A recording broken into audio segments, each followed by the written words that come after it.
Happy belated Valentine's Day to all of you viewers tuning in tonight on the Better Sports Network. Welcome into the High Stakes Fantasy Football Show, exclusively on right here. Well, I shouldn't say exclusively, because you're either watching it on the Better Sports Network socials, Better Sports Network YouTube, or the FFPC socials. I'm Eric Balkman from the High Stakes Fantasy Football Hour, the RotoViz High Stakes Lowdown, the Fantasy Football Players Championship over at myffpc.com. It is Fantasy Football Night in America, 7 p.m. Time to get it cracking. 2 hours of way too much content and only 120 minutes to fit it in. So why am I talking about this? I don't know. Let's move on and bring in tonight's guest. He has co-hosted this show with me before. He has co-hosted other shows with me before.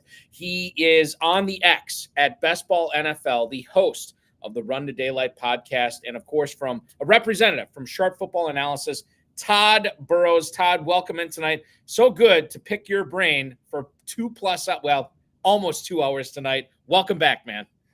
Let's see if you still feel that way at the end.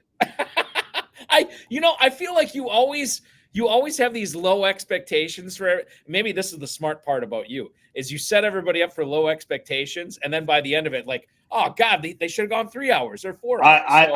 I feel we've already had the low part of the show with you calling it X instead of Twitter. So we're only going to move up from here. See, I am trying to evolve, because I feel like if I keep calling it Twitter, I'm going to be left for dead. I'm going to be left behind by all the the new kids or whatever. But right. You're still a Twitter. You're still doing. No, Twitter. I don't like Elon, so I am not giving in. I'm not buying his $5 a month or $7 a month, even though it would greatly help me, and he actually made it a good package. I just don't like lying scumbags who are disingenuous, and so like I said, by the end of the show, perhaps you'll be sad that you had me on, but it might not be for my football takes. If you had throwing Elon Musk under the bus in the first 3 minutes of the show, mark that off on your bingo card, because we just checked that off tonight here on the High Stakes Fantasy Football Show. Go to myffpc.com. That's myffpc.com. If you want to play in the Never Too Early Best Ball tournaments. We have a couple of them going on there. 2 tournaments are going to run all the way up to the start of the NFL draft, concluding on April 25th. Best Ball slim rules. There's no kickers, no defenses in this. 20-round draft, 14-week regular season, single-week elimination from the in the playoffs in weeks 15 through 17. Then we crown a champ. You can get in for $125 and win $25,000 with the standard Never Too Early tournament. We also have a super flex Never Too Early tournament with the FFPC. That's a $10,000 grand prize and just $35 to get in. I want to encourage all of you to take a shot on that 30-second, 60-second, 2-hour, and 6-hour clock. So if you want to do lives, if you want to do slows, whatever you want to do, myffpc.com. Myffpc.com is where to go on that. Shout out to our producer and man behind the glass tonight, Tyler Soto. Dominic Gazzetti, already watching us on YouTube. Happy Thirsty Thursday. I have my Thirsty Thursday beverage here to wet the whistle. Now, there you go. Literally, what you drink when you are thirsty. You drink water, not this Evil Twin Brewing IPA that I will be sipping on tonight. Okay, I enjoy beer, but I rarely have it. And in fact, drafting early on the FFPC can be very valuable. My first team that I drafted last year, Team E1, which stands for Early One, made it to the finals. And unfortunately, it came in 12th out of 15th, but still, there are advantages to drafting this early. Well, you got that far. I mean, that's a testament to drafting this early. I mean, like the fact that you drafted like your first one. And Todd, we'll get into this. I'll tell you what. So coming up on tonight's show, here's what we're going to do. We're going to go around the NFL. We're going to talk about the news as far as the coaching, the players, everything that's going on there in the first segment. Bottom of the hour, we're going to do a special rookie edition of where you stand on players, not from a dynasty standpoint, but from an early best ball standpoint, because Todd has drafted a ton already, and we're going to talk about that. A lot of different running backs, receivers, and quarterbacks to get in on that. I do want to get into strategy in the Never Too Early tournament at the top of the hour. And then you participated in the Hardway Best Ball draft with some of the best drafters in the FFPC. We'll get into that as well. But to kick things off, I want to ask you right now, you talk about the advantages of drafting this early. Can you tell us a little bit about the edges that you have gained over the past several years? Because you've been a very successful best ball player in the FFPC, especially drafting early. Yeah. So basically, there's three things that I want to accomplish before I start spending $125. Right. I don't mind fooling around with the $3 draft somewhere, just for fun. But I want to watch almost all the rookies. Like you mentioned, the Hardway draft. I hadn't watched one rookie yet. I don't follow college. Hey, Balk. When do you start watching or like college tape? Because I know you've been grinding it for a while. When does that usually start for you? You gotta wipe your face. There you go. Oh, sorry. Sorry for the beer foam. I apologize. Yeah. So I'm like trying to be. So for me, every year is different. I started earlier last year. In the past, I didn't watch rookie tape until much later. So the three things that I really want to get a handle on, because they're the big advantages if you do it, is I want to watch almost all the rookies that matter. I want to make sure I understand who's going to be a free agent, who's likely to be moved, have a better sense of free agents, because uncertainty about free agents is the number one thing you should be looking to take advantage of right now. Like over rookies that have not been drafted yet. Well, rookies are like 1B and free agents are 1A. And the reason is we're going to fill in, this is a contest that goes from now till May, right? The rookies have kind of been slotted already, right? So, not everyone, there's definitely sleepers. But the rookies, most people have a pretty good idea where they want them to go. There is some advantage to drafting second-tier rookies, because the field has gotten a lot smarter. You're not, right now, looking over at the Great Fantasy Mojo's ADP, Marvin Harrison is going in the 3rd round on the FFPC. You're seeing Neighbors in the early 5th. On Underdog, it's even earlier. Marvin Harrison is a 2nd-round pick right now. So to me, that's crazy.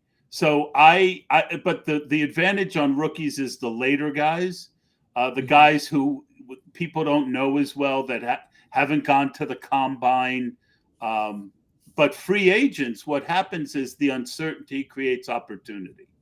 And because people don't know where they're going to land, they don't know if they're coming or going. So you get a nice discount on free agents at this time of year. So I want to make sure that I understand that. And then one of the more subtle ones is injuries. Like, you might know who got injured, but like last year, I drafted a ton of Tony Pollard. I didn't know what a tightrope surgery was. Never mind, but now I do, right? So all the more, one of my focuses this year is to get a sense of, like, people are drafting TJ Hockenson and, in the 7th, 8th round on Underdog. And where's he going here? He's going in the 7th round here, right? He's going, ahead, he's going, FFPC tends to be sharper. You get a lot of guys who've been playing fantasy a lot longer. But even still, he had like 3 ligament knee surgery after the season ended, right? They waited a month. It was only been like 2 weeks since he had the surgery. He could miss 9-10 games. And then you have to deal with the fact of, is he going to come back healthy from a 3 ligament injury? So injuries I was drafting some Johnathan Brooks. I liked his tape, that rookie. And then I didn't realize he had an ACL. So it really is important to kind of that's where you gain your advantages. If you have a good sense of the rookies, if you trust your tape watching ability, or you have someone whose ability you trust and you've got their rankings, free agents, and then understanding injuries, because you want to avoid those pitfalls. Let me ask you this about Hockenson specifically. I did a draft this past Saturday night, and I waited on tight end. This was a KFFSC draft, so non-tight end premium scoring. Waited on tight end. I took Ferguson as my number one tight end. I wouldn't say super late, but he was like the 12th or 13th tight end off the board. And then I was kind of looking at Hockenson as backing him up. And I'm down for that. Like, if I can get Hockenson as a backup, he didn't make it to me. I missed him by about 2 or 3 picks. I think I went with Michael Maye a couple rounds later instead. But the question here, Todd, for you is Hockenson, 7th round pick in the Never Too Early Best Ball tournament on fantasymojo.com right now. When you look at Hockenson, is he the type of guy that is worth the risk in the early 7th round, or in the majority of your drafts, are you shying away from him based on, God, this was a late season ACL tear? I'm not really sure what to think. And regardless of if he comes back or not, or when he comes back, it's the first year coming off the ACL. Your thoughts on Hockenson in tight end premium leagues in the early 7th round? Yeah, tight end premium, I mean, I don't hate it as much, but he's going about the same place in half PPR, which is just egregious. So I think, I could give you that answer, but I'd rather teach you how to think. What the mental math you should be doing in your head is, okay, what is a reasonable expectation? Well, I think it's that he starts on PUP, and that really, he's not, he's going to miss 9 weeks, right? There's two parts of being good at best ball. There's being able to advance, and then loading your team up for those playoff weeks with surprise and delight players, right? Guys who can get you that extra, Tank Dell was a perfect example last year. Unfortunately, he got hurt on a stupid play at the end of the year. So to me, 7th round is too early for TJ Hockenson, because you need your 7th round pick to advance. He doesn't do you any good if he has the average advance rate 17%. If he has a 8% advance rate, yeah, I mean, you get my point. I would rather take a shot on a guy like Sanders, the way late, the rookie who is raw, Jatavian Sanders, but he has a lot of upside. So if I'm going to take a guy so basically what you're looking for out of Hawk is, you're not looking at him to help you advance, you're looking at him to help you win the money, right? Well, a guy like Jatavian Sanders, those really talented rookies can also get you there, and there's like an 8-round difference between them. So I'm not saying I wouldn't draft Hawk at all, but right now he's almost at a do not draft for me where he is at ADP. And that's the thing, is like, to me, I was always like a do not draft with Hockenson this year. And then so many other people are pushing him up. I was like, well, maybe I'm missing something here. I'm glad to hear your thoughts on that too, to make me think, okay, I'm not crazy. People don't really, injuries aren't real to people until camp starts. Right. In other words, true. There's a certain amount of people who injuries, and I used to be one of them, right? Like, oh, he'll be okay. And then all of a sudden, and then it's like, oh, he's, camp, he's on the PUP list, and he, oh yeah, that he had an injury that could keep him out till, game 9, right? Right. I mean, I would much rather, especially in a 5-month contest, see what ends up happening is eventually there's enough smart people posting on Twitter that people get like, oh yeah, what am I thinking? And so if I am going to draft Hockenson, my guess is, and I've been wrong before, but my guess is he's going to be 2 to 3 rounds cheaper toward the end of this tournament than he is now. Yeah, that's a good point. That's a great point. Let's get it. Speaking of tight ends, let's get into the Atlanta situation. This, according to the Athletic report that came out earlier this morning, Todd, Falcons new offensive coordinator, Zach Robinson, said Kyle Pitts and Bijan Robinson have, quote, formational versatility. how many teams are going to fantasy football teams in the FFPC are going to name themselves formational versatility now based on this quote from Zach Robinson. He's 37 years old. He's coming from the Rams. I kind of prefer, and here's to you, Mr. Robinson. Oh, that's good too. That's very good. That's very good. Robinson has been the Rams OC for 5 years. He worked for Sean McVay in the Rams, and he talked about how much he loved Bijan Robinson and Kyle Pitts and tried to move him all over to exploit what they do and to try to make more big plays for them. He said that Arthur Smith, who was the head coach there, excelled with roster construction, but didn't always necessarily focus on using the best players on the field. Pitts in 2023 ran 59% of his pass routes from the slot. That's fourth highest among tight ends. George Kittle was the only tight end who had a higher yards per catch from the slot. And Zach Robinson, hopefully, will deploy Kyle Pitts and Bijan Robinson in places that Arthur Smith refused to last year. Todd, let me bring this up here real quick when we talk about the Falcons. If we look at the ADP and the FFPC Never Too Early Best Ball Tournament, Bijan Robinson is going, on average, running back 3 at the 108.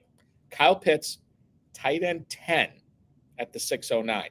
I feel like, and I have to look it up, and I don't have time to look it up now. I feel like that's higher than where Pitts was going last year. And this is definitely higher for Bijan Robinson. But I think a lot of people had high hopes for Robinson. Go ahead. Yeah, so I neglected one key thing when I was talking about why drafting early. Coaching changes is another huge thing to process. And right now, Bijan Robinson is my number 1 owned early guy. Wow. He was just woefully underused, right? And running backs seem to be going earlier overall this year than they have the last couple years. So I am really high on coming out of the first round with one of Breece, McCaffrey, or Bijan. I've even taken Bijan as high as 3 just to kind of give me a different build. I'm also very high on Drake London. I mean, the upgrade from Arthur Smith at a minimum is going to be very good. And it could be great. It could be, and we've seen McVay. Is he going to be like McVay? We don't know, but it's in the realm of outcomes. We've seen how McVay just uses his best players and just gets them the ball constantly. Yeah. I absolutely want to come out of every draft right now with at least one of those 3 Falcons. You talk about the running backs. It's talking about Robinson. I want to touch on that in the second hour as far as best ball strategy goes. I want to focus this on the players here in this first segment. Right. And I'm saying buy the Falcons off of. I mean, they play on turf. It means week 14 to 16, 15 to 17. There's a very good chance there'll be no weather. There are just so many little hidden things right now. To me, it is the biggest buying opportunity because eventually the rest of the smart people are going to figure this out. I want to dig into this with you a little bit further, Todd. Let me ask you this question. Number 1, who is the Atlanta Falcons quarterback for the majority of the snaps in 2024? And if once you tell me that name, what's the percentage chance on a scale of obviously 0 to 100, how sure you are of that player going to be the quarterback? Because we talk about Robinson, we talk about Pitts and Malone. I'm with you. Like, I like these guys. These are great buying opportunities, but the quarterback has to figure into that a little bit, right? Yeah. And the thing is, again, it would be hard to be worse, right? Yeah. Okay. It would hard to be worse. So we're starting, and they're going where they went last year, approximately. Bijan, I think, is pretty quarterback independent, right? Overall, but I still think Justin Fields ends up there. And I think he would be a huge upgrade for all of them. Can you imagine the read option with Justin Fields and Bijan? I mean, that would just be incredible. But, I mean, there are a lot of quarterbacks in the draft. They have an early pick. They could trade up. They could get McCarthy. The chances of it being an upgrade are significant, right? Yeah. And the chance of them sitting on their hands with Ritter and Heineke seem to be exceedingly low. And even Minimal. if that's the case, there's a chance the new staff gets more out of those guys than Artie did. So, again, you're never going to fill in every piece of the puzzle. But the smart people bet on talented players when they have the opportunity to improve. And there are way more scenarios I could lay out where they have an upgrade at quarterback than there are that they get worse. Is this the best draft value that you have seen for Kyle Pitts in his career? I mean, the other thing you got to consider with Kyle Pitts is the fact that he was playing injured last year. Mm-hmm. And he said he only started feeling good at the end of the year. I've been burned by him 2 years in a row. And there's a lot of tight ends that I like. So he's more of a mix-in. London is a guy right now. Who's the guy that's always there with London for me? There's two. I really, really, really like Higgins and London, where they tend to go. Back to back, yeah. Yeah, I feel like Higgins is another guy who his ADP has him baked in as the backup, the second wide receiver in Cincinnati. And there's a very good chance he ends up somewhere else. So I like London, and I like T. Higgins a good bit. And people are taking Odunze, whose tape I didn't like as much as some people. Ooh. Now let me interrupt you there, because we don't have Rome Odunze on the rundown. I've heard nothing but positive things. You've seen some of the tape from Odunze.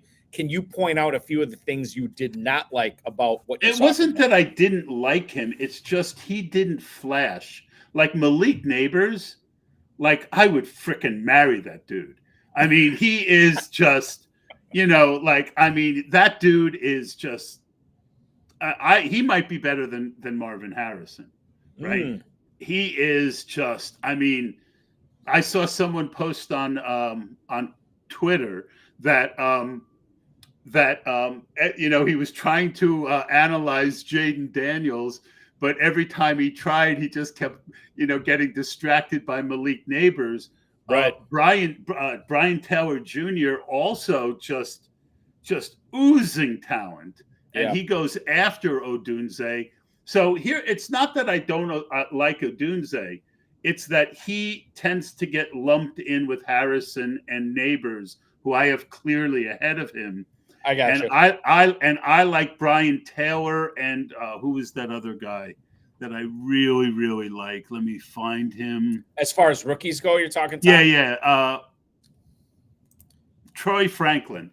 So I've got Odunze much closer to Taylor and Franklin, who go rounds later. Yep. So it's not that I don't like Odunze. He just doesn't flash to me like some of the other guys. Now I'm going to go back and watch him again. I watched 3 or 4 games. Some of these teams are hard to find good tape on yet. I have a source to get all 22s, and so when those get up, I'll watch some of that. But out of the gate, I just don't have Odunze at ADP. I don't think he's a great pick where he is at ADP right now. A round or two later, and I'm all for it. Odunze in the Never Too Early FFPC Best Ball Tournament, wide receiver 37. You got to soak a early 7th round pick into him. He's going higher than Jackson Smith and Jigba, Chris Godwin, DeAndre Hopkins, Romeo Doubs, Brian Thomas Jr., Christian Watson. All those guys are going after him right now as far as Odunze goes. Yeah, that's my point. And we have I get that. And we have no idea where he ends up. I keep seeing him mocked to the Giants. I mean, Daniel. Let me ask you this, Todd. This is one mock draft, and obviously everybody's got their own mock drafts out there. But I was looking at Daniel Jeremiah's first mock draft from the NFL Network, and in his first 2 rounds, he had I got to think about this now. I believe it was 14 wide receivers going in the first 2 rounds of this year's draft. To me, that is not enough. Like you just can't take 14 wide receivers and make them all best ball worthy year 1. So like the thing is, like, you can like the talent of Odunze or some of these other receivers, like, and maybe Odunze is not the greatest example, but like Brian Wilson or not Brian Wilson. I got Beach Boys on my mind. Brian Thomas or any of these other guys that are going, or Troy Franklin. Like, you can like them, Keon Coleman, but like the thing is, they have to find a pathway to year 1 production. And with the market saturated, I don't know if this is, to me, like, the supply is much greater than the demand for best ball for receivers this year. I'm going to disagree with you. Okay. And I'm going to say last year was a running back year, right? Mm-hmm. And we saw a lot of late running backs really get opportunities toward the end of the year. So a couple others didn't get quite the opportunity we hoped for, especially my boy Tajay Spears. Right. But look, best ball is a volume game. It's not like season long where you're doing 5 or 6 teams and you're picking, and best ball, it's a bunch of these guys are going to flash and outperform their ADP. So I want to be overweight on any of them whose tape I like and I think is good at ADP. You mentioned Keon Coleman. He's not one of them. I don't like him. Mm-hmm. There's guys I've already watched that I like better who go after him. Troy Franklin goes right around him. I would take Troy Franklin 8 times before I took Keon once. I think Franklin is a stud. I really liked his tape. Smooth, really smooth. And I'm not as good with wide receivers as I am with running back tape, but still, so I feel like, because there's so many good wide receivers in this year's draft, I want to build my strategy around that and really pepper all my teams with a couple of them, because, you only need one, look at how valuable Puka is. And I know we're going to get to that question later, but, look at how important Tank Dell was, right? I don't care if if I have 20% of 5 or 6 of these guys and only 2 of them hit, I'm okay. Right. Because, and some of them aren't even going to be drafted in drafts. There's a couple guys that I need to watch guys who I really think highly of, like Johnny Wilson and Javon Baker. I got to get to their tapes. I've been drafting them just based on other people's comments, but when you're in the 20th round and you want to take that 9th wide receiver, why not take an upside rookie over Mecole Hardman goes in the 20th round, Jaylin Tolbert, Michael Thomas, 19th round, Rondell Moore, Kendrick Bourne, Michael Gallup. I mean, we've seen what these guys can do. Right? Give me that rookie who, that's what I meant when and it's a real sea change in how I look at best ball tournaments. All the more I am looking late for guys who can win me tournaments. I'm not looking for guys who are going to help me to advance. Michael Gallup might help me advance, right? He might have 3 or 4 games with a touchdown and 50 yards and 3 catches that help me advance. But short of like both Cooks and Lamb getting hurt, Michael Gallup isn't winning me a tournament. A guy like Javon Baker or Johnny Wilson might be able to. I think the other thing I have to, as long as we're talking about late round wide receivers like Johnny Wilson, Javon Baker, my high stakes fantasy football hour co-host and Kentucky Fantasy Football State Championship Fantasy Football Commissioner Farrell Elliott would crucify me if I didn't mention that he is a big fan of Jamari Thrash, who I've seen go late in best ball drafts as well. Is he related to the James Thrash? James Thrash. Yeah, that's a good question. A question I do not know the answer to. I'm looking it up right now. I'm gonna have to look. If Farrell's a fan of him, does that mean he played for Kentucky? He played at Louisville this last year. He started off at Georgia State, played there for 3 years, and then he transferred to Louisville. But that's why I'm going to. He wasn't on my list to watch in the next week or two. Now he is. He's a big fan of Jamari Thrash. As far as I can tell, Todd, he is not related to James Thrash at all. Okay, which might make him a less of a blocker, but maybe a better receiver. You never know. Oh, confirmed from Tyler Soto, our producer. No relation to James Thrash. Is he related to Todd Pinkston? He's too big. He's too big to be related to Todd Pinkston.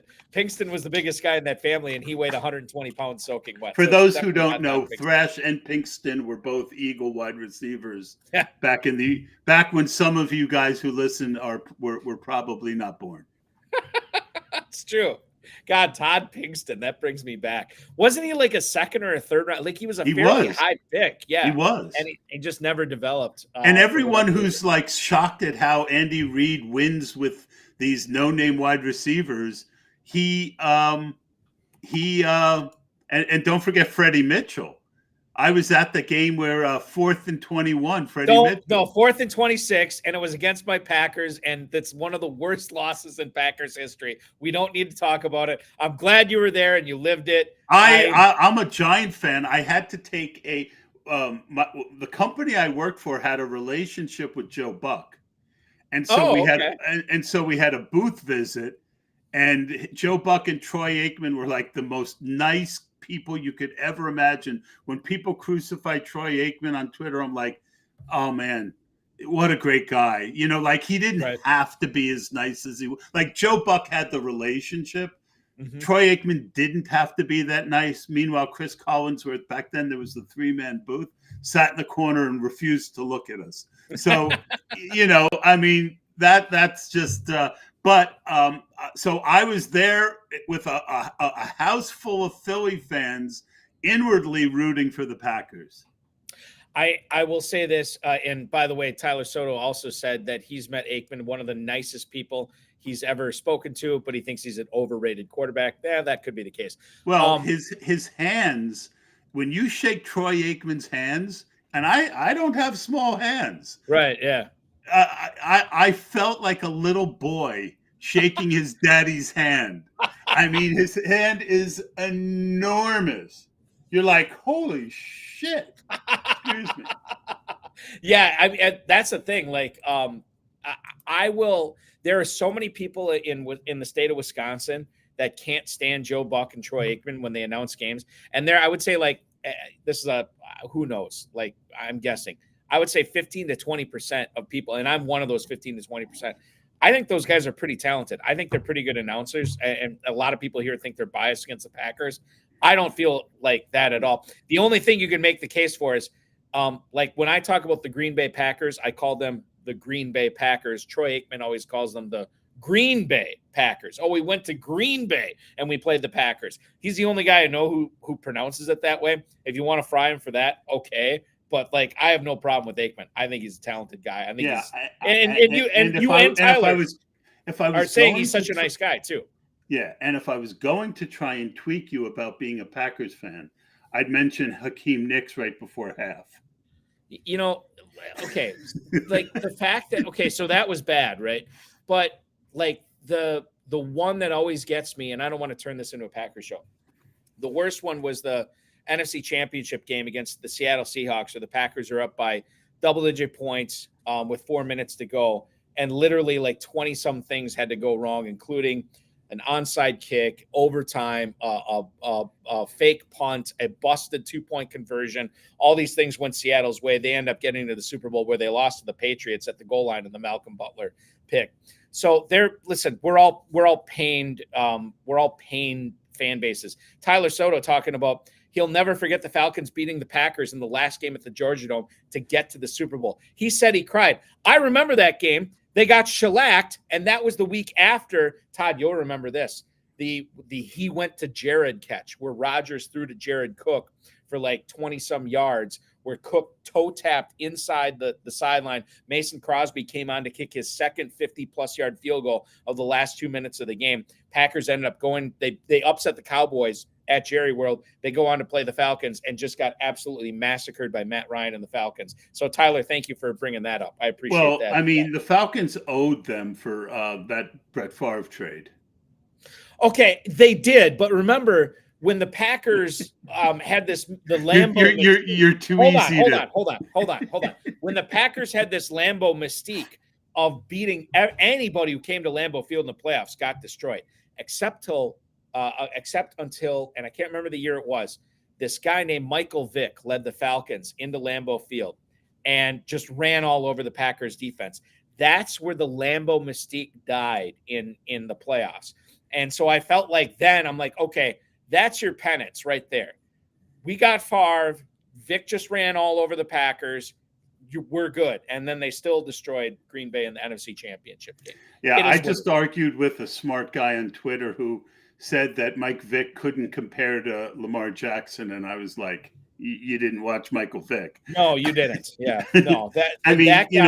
Michael Vick put up as good of rushing yards as Lamar overall, and he averaged. I would say better. Better. Well, yard per carry definitely better. But what was really interesting was that back then they didn't have read options. Could you imagine Michael Vick with Warwick Dunn and T.J. Duckett with read option? It wouldn't be fair. I mean, that guy was just. He is going to be one of the great, and we got to get to a break. I know this, but he was going to be one of those guys where he was unbelievable. How many MVPs did he won? At least one MVP, didn't he, Todd? I don't care about awards. Okay. Well, whatever it was, but that guy really, unless I win one. Right. Yes. That guy really could have been one of the legendary quarterbacks in the NFL. And in some circles, he still is a legendary quarterback. He is for me, for sure. I saw him destroy my Packers. I'm wearing my Florida State Seminoles national champions garb tonight. I saw him keep me on pins and needles in the national championship game in 1999 before Florida State's talent finally won out. Vic was unbelievable. He was a fantastic player, and I loved owning him in fantasy. We're going to talk about many more players to own in fantasy. When we come back, where does Todd Burros stand on certain rookie players this year? We're going to talk about Bucky Irving, Jaylin Wright. Apologies to you, Todd. I know you want to keep him a secret. Brian Thomas, we'll talk about Jayden Daniels, who we've mentioned already. That and much more. Todd Burros from the Run to Daylight podcast, Eric Balkman from the FFPC. This is the High Stakes Fantasy Football Show, exclusively on the Better Sports Network. The Bears have to be one of the most inept franchises of any sport I've ever seen in my entire life. And they share the city with the White Sox, who are also inept. Like, that is how bad the Bears are. I just don't understand how you can go your entire existence and the quarterback that wins you a Super Bowl is Jim McMahon. You couldn't find anybody else. They don't have a good history with quarterbacks, and they let him be the quarterback for a long time, too. Deshaun Watson and Patrick Mahomes right there. And you drafted Mitch Trubisky. They were right there. There's a lot of pain in being a Falcons fan. The Bears are one of the teams I could argue they might have it worse, and they have a Super Bowl. And when the best quarterback in the past 50 years is Jay Cutler, you have a problem. That's so funny that you just said that. We were talking about Jay Cutler the other day, me and my friend, and I was like, yeah, he was on, because we were watching the Colorado Rockies game against the Giants, and it looked like he was behind the thing. I was, yeah, well, he played for Denver most of his career. We looked it up. Chicago let him be their starting quarterback way too long. Here's the thing, too, is that Jay Cutler wasn't bad. Like, he was erratic. He wasn't terrible, though. The poor man's Brett Favre. I'm taking him over Justin Fields. I'm sorry. Yeah, I would. But Jay Cutler led that team to an NFC title game. Yeah, that they lost to Green Bay, but he's gotten farther than anybody else. You want to know who the other starting quarterback was for the Bears in the other Super Bowl appearance they made? It was Rex Grossman. What are we doing out here? It was Rex Grossman and Kyle Orton was the backup. How are you that bad? Bro, like, oh my God. Listen to the top 5. According to Football Reference, the top 5 greatest Bears quarterbacks of all time. Jay Cutler, number 1. I can't believe it. Sid Luckman, who last played in 1950, is number 2. Jim Harbaugh is number 3. Jim McMahon, the Super Bowl winner, is number 4, and he played there for 6 years. And Mitch Trubisky, no way, is number 5 on the list as terms of passing yards go.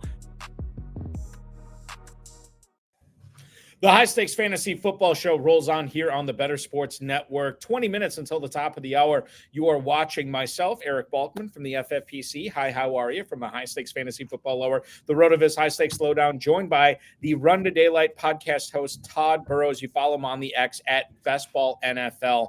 I want to kind of leave this up to you, Todd, because we want to get to where do you stand on these rookies? I have 4 running backs, 2 receivers, and 4 quarterbacks. I don't know how much tape you have grinded on these guys, but I know you've grinded tape on some of these guys more than others. So I'm going to kind of let you pick where you want to lead off here. You want to pick? I want to start with just how bad this running back class is. Okay, yeah, let's do that for sure. I mean, we've seen it on X, Twitter. We've seen it on, people tweeting about it who know this stuff way better than I do. I tend to be really good at running back tape, all false humidity aside. I make mistakes, but I get a lot right. And this class is there's just not a lot to be excited about. The one guy that I'm really excited about is Marshawn Lloyd. I really feel that he has tremendous burst. And he fumbles, he's got other issues. But what I look for in running in general, but especially with running backs, is I look for one trait that someone does better than average. One thing that makes them special. Because what ends up happening is, I call it the Royce Freeman effect. I remember a few years ago, a lot of people who thought they were smarter than me were really high in Royce Freeman. And I said in this one chat, I said, look, the guy is for college is good at everything, great at nothing. Guys like that don't tend to translate to the next level. The guys who have one ability, whether it's like I identified Nick Chubb's ability to get through the hole quickly. He had, for a big guy, he would just get to the line so fast. Alvin Kamara's hands, Tajay Spears' elusiveness. I think Lloyd has really, really good burst. Bucky Irving is a guy that I wanted to like, but I don't. I think he's going to struggle to get on the field year one. He's a great pass catcher. But to me, a guy his size should be more elusive and, make a lot more people miss. Now, again, I only watch 4 games and it's cut up. So I'm not watching every play. But I am not a Bucky Irving fan. I think Braylon Allen and Estime, I don't even know if that's the way you pronounce it, of Notre Dame. Yeah, I think they're good picks at ADP in half PPR because they're, the one thing you're finding a lot of in this class is big backs. There's a lot of big backs in this class. But there's not a lot of backs that are special. The one guy whose tape I also really liked was Brooks. Brooks is a big guy who reminded me kind of Ramondre in that he could make a cut and get to the hole quickly. I mean, you watch Brooks's tape and he has just well above average ability to see a hole, make a cut, and get and make the right cut. Let me look at your list. Well, before we get to more running backs, I just want to touch on Johnathan Brooks here. He tore his ACL in mid-November. Are you and as I bring up the ADP on him, running back 38 in the Never Too Early Best Ball tournament with the FFPC, 1104, Todd. Does that strike you as too high, even though as good as his tape as it was? Is that too high to draft him, considering that this is a November ACL tear? It's not too high to draft him, but it's too high to go deep on him. Interesting. Okay. Right. Like I had him as a guy that I wanted in, coming off his tape, I was planning on 20% Brooks, maybe more. Right. I didn't understand why his ADP wasn't higher. Then I heard about the injury. And but I think, look, we've seen with these ACLs that they can be really complicated and guys don't look the same. I think it's a little too early considering the ACL, but it would depend on one of the real underrated parts of the craft of making a best ball team is not when you take a player, but who are you pairing that player with, right? What's the rest of your team look like? Okay. So if I have a Bijan Robinson in the first round and I got one other really good running back in the top 6-7 rounds, I'm a lot more likely to take Brooks because I feel like my other running backs can get me to the playoffs. And then, typically a guy coming off an ACL, a rookie, your bet again. You got to think to yourself, am I betting on the first half of the year or the second half of the year? So, I know some people who feel differently, who feel like, well, no, that's the kind of guy I want in a zero running back team. And I'm not completely against that. But, I think so much depends. We don't draft in a vacuum. And I don't think I'll have much. You look at that 11th round and you've got Marquise Brown, you've got Kirk Cousins, you've got Jayden Daniels, you've got Troy Franklin, you got Tyler Lockett. I mean, those are all guys that, I can't leave one of them on the board to take Johnathan Brooks very often. What about Jaylin Wright, a guy that you don't want to talk about because you want to keep him a secret, but we're going to talk about him. He's going in the last round. Right, exactly. No, Jaylin Wright. Jaylin Wright. Sorry, yeah. No, you said Wright, and I said, yeah, Jaylin Wright. Never mind. I got it now. Yeah. Okay. It's never as funny when you have to explain it. I know. But what I like about him is he has that one attribute, his speed. He is elusive. He's got good speed. He makes big plays.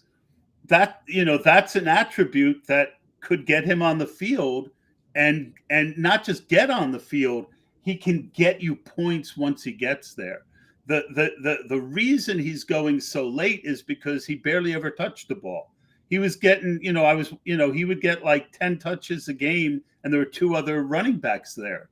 So, a lot of the models, are based on, and again, I am not anti-analytics, but, if you can't, the thought being guys who can't carve out a big role tend to not be able to do that in the pros either. Mm-hmm. But, 20th round as a 6th or 7th running back in the FFPC, never too early best ball.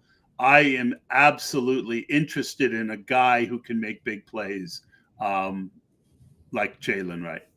5'11", 210, 1,000 yards rushing last year. He also caught 22 passes. Yeah, I mean, if you're looking for – we'll talk about this year's Puka Nacua and Kyrien Williams in the next segment, but he's a guy that could qualify here, a guy that has put some good tape on, and we'll see what he does in the pros. That's about all I have. You touched on all the running backs that I want to talk about. Do you want to go receivers or quarterbacks next, Todd? I just have looked at 3.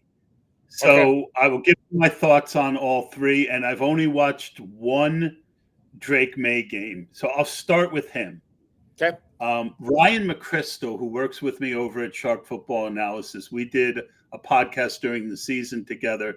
He is amazing, and he does not like Drake Maye at all, based on his senior year.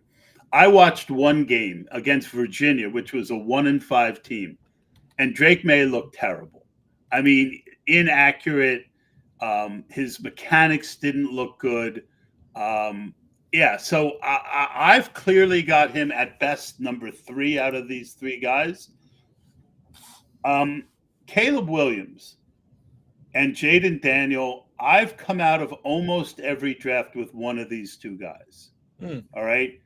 And with Jayden Daniels, everyone knows his running ability. What do we want in fantasy? We want those Konami code running backs, quarterbacks, who you don't need them to pass for 300 yards. Jayden Daniels is an amazing runner. The other thing that I really look at is completion percentage. And Drake Maye, for a guy who's supposed to be a passer, had a 63% completion percentage this year, which was down significantly from his previous year. That's where you would expect a guy like Daniels to be. Typically, it's the running guys. Daniels was like 66%. The only ding I have on Daniels is he's a little inaccurate, and he misses throws that it looks like more of a confidence issue than a structural issue. He just misses like these stupid passes, not, 15 yards down the field. He doesn't throw a great long ball. He does get it there sometimes, but there's other times that you see he just doesn't get it. He's not getting it there. But Jayden Daniels is going to get a starting job almost definitely. And with his running chops, where he's going at ADP, I love him. The only interesting thing about him, and I tweeted this on Twitter, was almost wherever Jayden Daniels lands, he's going to get a downgrade at wide receiver from LSU. Yeah, because of Neighbors and Thomas. Yeah. I mean, he has just, no matter where he goes, you're getting a downgrade. Mm-hmm. So that's my only concern that's my biggest concern with Daniels. If he goes somewhere where he doesn't have great receivers, because he passed well enough. I think he had 40 touchdowns and 4 interceptions, something ridiculous. Exactly. So just to recap on Jayden. I want Tyler mentioned that what if Daniels lands in Atlanta with London? Wheels up. Just absolutely wheels up on that situation. Now, I do want to, before we move on, I want to get Caleb Williams. Sure. The biggest thing that scares me about Caleb Williams is his ego and some of the craziness we've talked about him wanting ownership and stuff like that can, really trip up a guy. His tape is inconsistent this year. But what I love about him and what really surprised me is I had no idea how good of a runner he is. People compare him to Mahomes. He's a much better runner than Mahomes. And Mahomes is a good runner. Caleb Williams had something like 11 rushing touchdowns this year. And you can tell he likes being the guy who runs it in. So for fantasy, again, he might be inconsistent year one. I think he's going to be a good quarterback but you stated at the beginning of the show that we were going to look at things not from a dynasty perspective, but from a best ball perspective. He's going way late. Him and Daniels are both guys who could put up a lot of fantasy points with their legs, and I'm wheels up on both of them. For what it's worth, and Dom Gazzetti is totally with you on your take on Caleb Williams' ego. Jayden Daniels had 10 rushing touchdowns this year. Caleb Williams had 11 rushing touchdowns this year. Jayden Daniels had 1,134 rushing yards. Caleb Williams, 121. So while Williams did get more touchdowns, his yards per carry. He only had 121 rushing yards? 99 carries for 121 yards. Now, to keep in mind, Todd. They count sacks. That's what I think it is. In college football, they count the sacks as rushing yards for the quarterback, which I don't know why they do. His offensive line was not good. The one thing I'll bring up, let me ask you this, your take on Caleb Williams as far as, so I was talking to Dave Gerzak, co-founder of the FFPC, and I was talking to him, and he was of the opinion that, and he hasn't watched, you've probably seen more Caleb Williams tape than him, but he watched the Notre Dame game. And he said, if you would have told me, or if you would have asked me what I thought about the quarterback for USC going against Notre Dame this year, I would have said, there's no way that guy's a first-round pick, maybe late day 2 or day 3 or something like that. And this is what I've heard from other people saying, when Caleb Williams puts up numbers, it's usually against these bad Pac-12 defenses. When he is going up against better defenses, he has not necessarily risen to the occasion. It does not sound like you are necessarily too concerned about that because of everything else you've seen. Well, I've only watched 2 games of his. I wanted to get a taste of all 3 of them. Right. Okay. But 2 things jumped out at me when watching his tape. His offensive line is terrible. Okay. All right. He's constantly being, he's like a whirling dervish back there. Right. He's amazing. His offensive line did him no favors, and I don't think his wide receivers were very good either. So, where is that going to show up? That's going to show up against better competition, right? You're playing a better defense, all the more you're going to be pass rushed, all the more average receivers aren't going to get separation. There's a lot of times when I'm watching him where he's just sitting there, waiting for someone to get open. Now, I don't think it was all other factors. Like I mentioned, we all came into this season thinking he was, one of the top 5 guys to ever come out of college. He did not play like that this year. And he was coming off the Heisman victory, and it's tough to, relive that 2 years in a row. And his numbers obviously were much better in 2022 than they were in 2023. But the NFL views him, or at least the Chicago Bears seem to view him, as the number 1 overall pick in the draft. And I think that's worth talking about. The one guy that we have not talked about. Whether they do or not, I'm just going to put this in real quick. Whether they do or not, you have to act like you do, because you want to get that haul. Oh, totally. Yeah. No, that's a great point. We've talked about Williams, Daniels, and Maye. I don't know if this guy is the de facto number 4 quarterback in this year's class, but he is the guy who was the starting quarterback for the national champions this year, and that's J.J. McCarthy from Michigan. Now, Todd, I have heard people saying that McCarthy is going to be really good, but he could have used an extra year. He put up great numbers this year, 72% completion percentage, just under 3,000 yards passing on a run-first offense, 22-4 touchdown to interception ratio, got in the end zone 3 times with his legs, 200-plus yards rushing. Your thoughts on J.J. McCarthy? This guy sounds like this guy is going to go somewhere in the late 1st or early 2nd round. As far as best ball goes, is this a guy that you would look at drafting as your 3rd or 4th quarterback? I mean, I haven't taken him yet, but I haven't watched him yet either. Mm-hmm. The one stat I saw on Twitter that really intrigued me was he was the best of all these quarterbacks when pressured. And that tends to be a really good trait. You've also got his coach. I think I think he's in play with the Giants at 6. Someone trading up. I don't think he gets out of the top 10, 15 picks. Wow. Okay. All right. Based on everything I'm starting to see, I would not be shocked if he went ahead of Drake Maye or Jayden Daniels. I mean, there's still a lot to this process to go. But you heard his coach say that he thinks he's the number 1 quarterback. It only takes one other team to agree. And the one thing we do know is that McCarthy has the intangibles that GMs and NFL. Thanks, Bill Hollywood. McCarthy has the intent. You've got to consider not what you would draft, but what some of these guys who are trying to keep their jobs. I feel like a lot of general managers are going to look at McCarthy as the safest of the guys. Oh yeah. So I would not.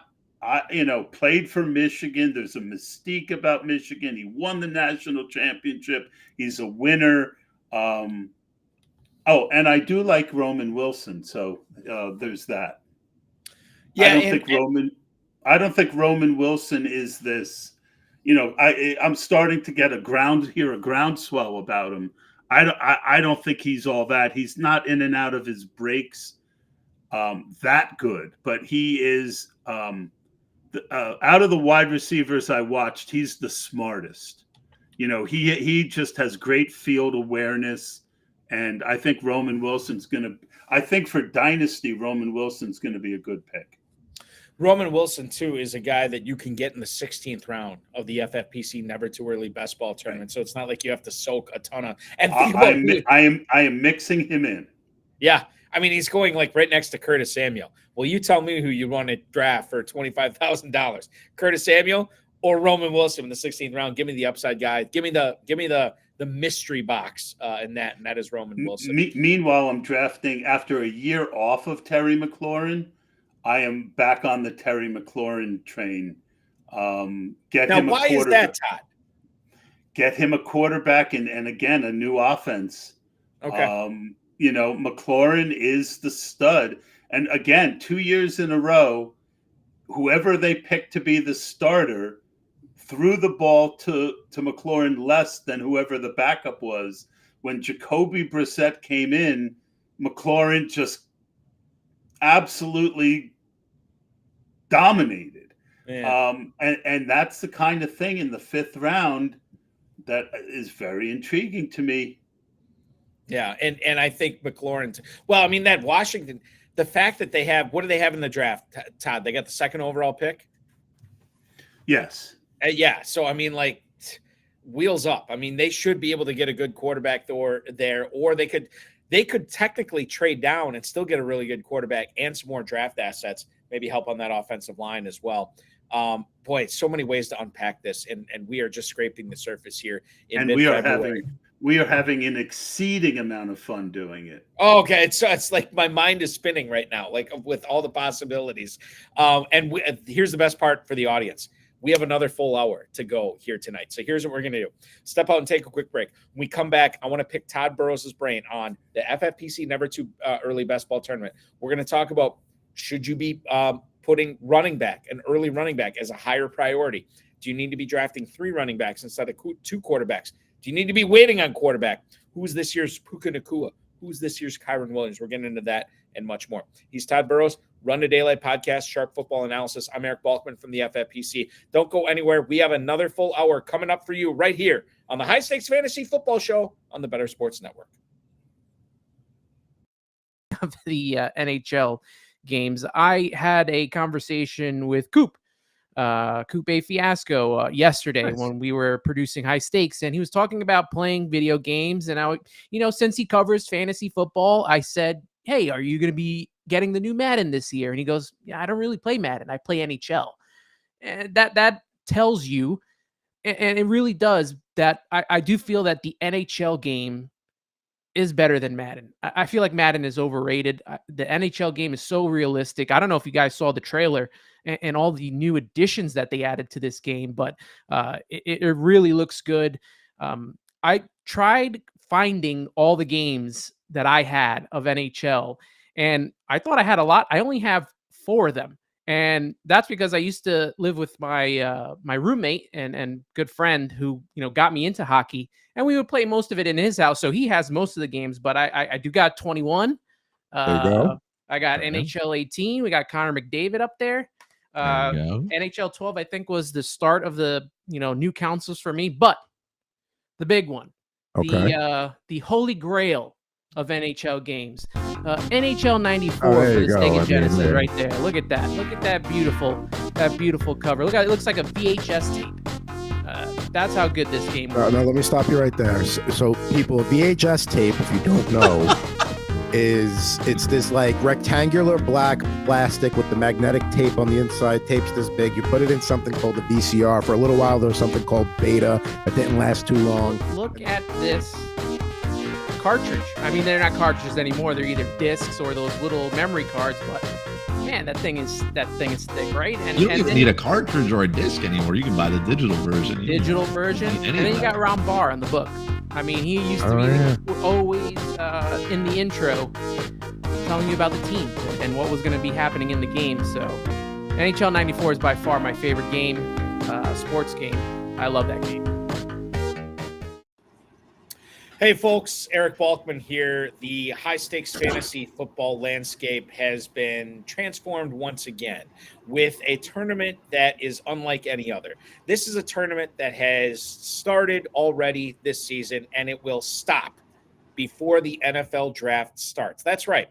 April 25th is when the FFPC's Never Too Early Best Ball tournaments will cut off. This is great because you don't have to worry about competing against players that are going to be drafting in July, August, and September. You're competing against players that are going to be drafting from January until late April. We don't know where the rookies are going to land. Nobody knows where the rookies are going to land. We don't know where all the free agents are going to go. No one you're drafting against is going to know where all the free agents are going to go. Go to myffpc.com to play in the Never Too Early Best Ball tournament. There's actually two of them there. They're going to run through the beginning of the NFL draft, concluding on April 25th. 20 rounds, 14-week regular season, playoffs from weeks 15 to 17, and then we crown a champion at the end of week 17. 2-hour, 6-hour clocks if you want to draft with the slows. If you want to draft in the sit and goes or the scheduled live drafts, those have 30 and 60-second clocks. You can take your shot at a $25,000 grand prize with a $125 entry fee, or you could play in the Never Too Early Superflex Best Ball Tournament, $35 to enter, and you can win 10 grand. What's wrong with that? MyFFPC.com, MyFFPC.com is where to go for the Never Too Early Best Ball Tournaments. You think you're the best? You want to compete against the best, or at least win a 5-figure grand prize? Go to MyFFPC.com and draft now. It's going to be a lot of fun. We hope to see you there. Eric Balkman here on the High Stakes Fantasy Football Show on the Better Sports Network. I am at Eric Balkman on the X. Todd Burros at Best Ball NFL on the Twitter, as we cover both bases, or X Twitter, I guess you could call it as well. Todd Burros does a lot of work for Sharp Football Analysis and obviously the host of the Run to Daylight podcast, and he is joining me tonight for this final hour. And I want to focus on the Never Too Early Best Ball tournament with the FFPC. You have drafted a lot of early drafts, not only on FFPC, but on some of the other format or some of the other websites. And Todd, I have to ask you here, when you look at the Never Too Early Best Ball tournament, this is a 20-round draft. There's no kickers and no defenses. Can you talk a little bit about the impact of drafting a running back early in the first round? You talked about how much you like Bijan Robinson this year. Let's throw in Christian McCaffrey. Let's throw in Breece Hall. Let's throw in some of these other guys here. Are you at an advantage if you can get one of those high-scoring running backs this year? Are you putting more of an emphasis on getting a running back early in the draft? I am. Barkley in the second, ETN in the second, Achane in the second. The fourth guy that I'm very high on is Johnathan Taylor at ADP. Kyrien scares me a little bit. Rashad White in the third, Isaiah Pacheco in the fourth, James Cook in the fourth, Kenneth Walker in the fifth, Josh Jacobs in the fifth, Derrick Henry in the fifth, Alvin Kamara in the fifth. I mean, you tell me the one out of all those guys that I mentioned that you feel good about compared to Breece Hall, Bijan Robinson, and Christian McCaffrey, right? So, yeah, I'm willing to be overweight on one of those three guys who I feel are just, a couple levels ahead. I know some really smart people on HN. He certainly can do it. But to me, I don't, Mostert, they did really good with two running backs last year, and HN got banged up. I mean, it could happen. I think Jahmyr Gibbs in the first round. I love Jahmyr Gibbs. You got to take him some, but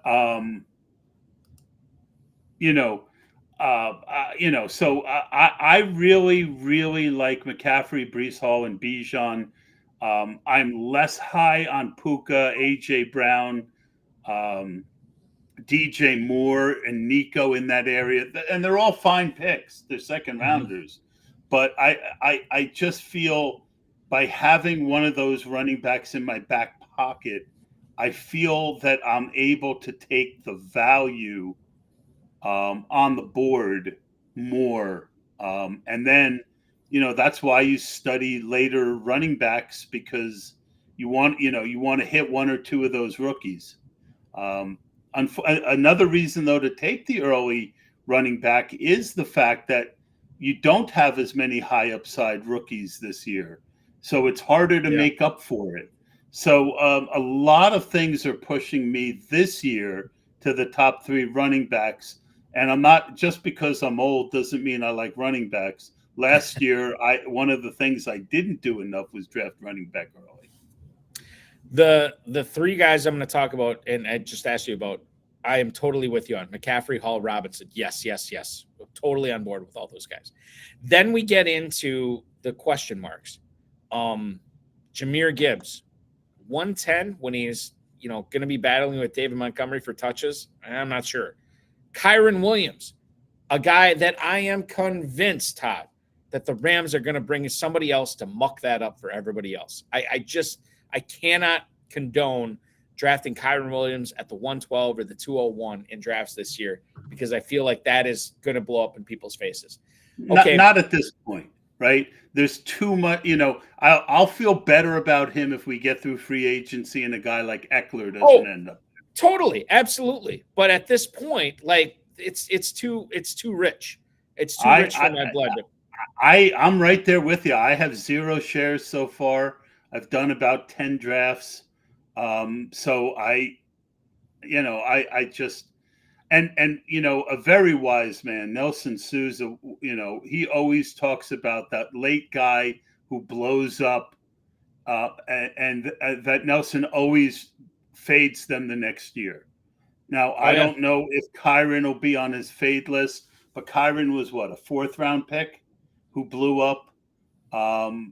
Typically that's the kind of guy that Nelson will not pay a 2nd round price on next year. Absolutely. Those are the 1st round guys. The 2nd round guys I'll get into in a little bit. Now, Achane is interesting, but again, it's a higher price to pay when Raheem Mostert is probably going to be there this year. He's at the 206. The 3 guys that are interesting to me in the 2nd round here, if you miss out on one of those top 3 guys, tell me what the warts are on Jonathan Taylor, Travis Etienne, and Saquon Barkley, because all those guys, as of right now, are going prior to the 210 pick in the FFPC Never Too Early Best Ball Tournament. We can start off with Jonathan Taylor. Well, I'm wheels up on Taylor. So, okay, I am too. So I would love to get into that.